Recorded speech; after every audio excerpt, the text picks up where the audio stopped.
ces clichés des produits du terroir marocain peuvent-ils être dépassés aujourd'hui, puisque le Maroc brille à l'international à travers d'autres secteurs de l'économie, mais cette image-là, on a du mal, en tout cas, à la percevoir à Voilà. l'étranger.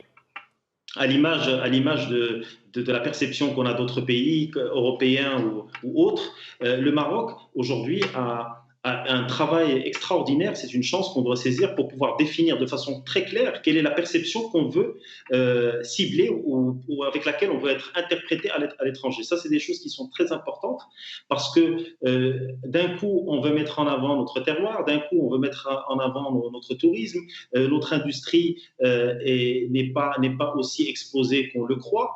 Il est très important aujourd'hui que nous puissions définir de façon très claire entre toutes les différentes parties. Il y a énormément d'actions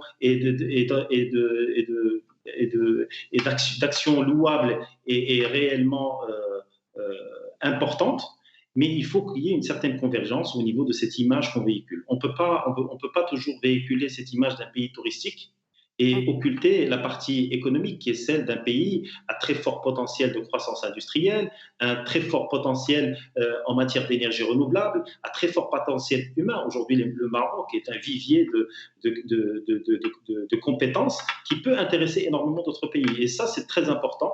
J'espère qu'on aura l'occasion de parler justement de cette synergie, de cette convergence qu'il faut créer Exactement. entre toutes ces énergies qui sont là.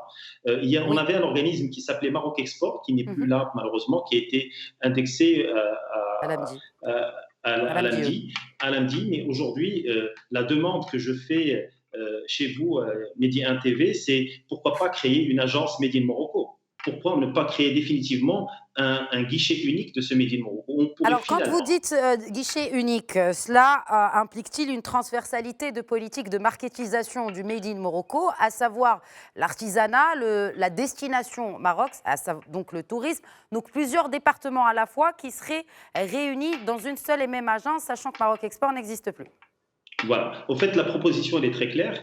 L'agence devra être, je vais dire, indépendante du sérail politique. Il est très clair parce qu'une agence telle que celle-ci, une agence qui va gérer l'image du Maroc, doit pouvoir avoir une vision au minimum à moyen et long terme. Ça, c'est des choses qui sont très importantes. On ne peut Hmm. pas aujourd'hui venir initier des stratégies, des politiques, et au fur et à mesure du changement gouvernemental ou du changement d'idéologie, complètement dévier d'une stratégie qui était définie auparavant. Ça, c'est des choses qui sont très importantes. Il faut qu'il y ait une agence souveraine, une agence qui, elle, va regrouper tous les métiers de la communication sur la marque Maroc.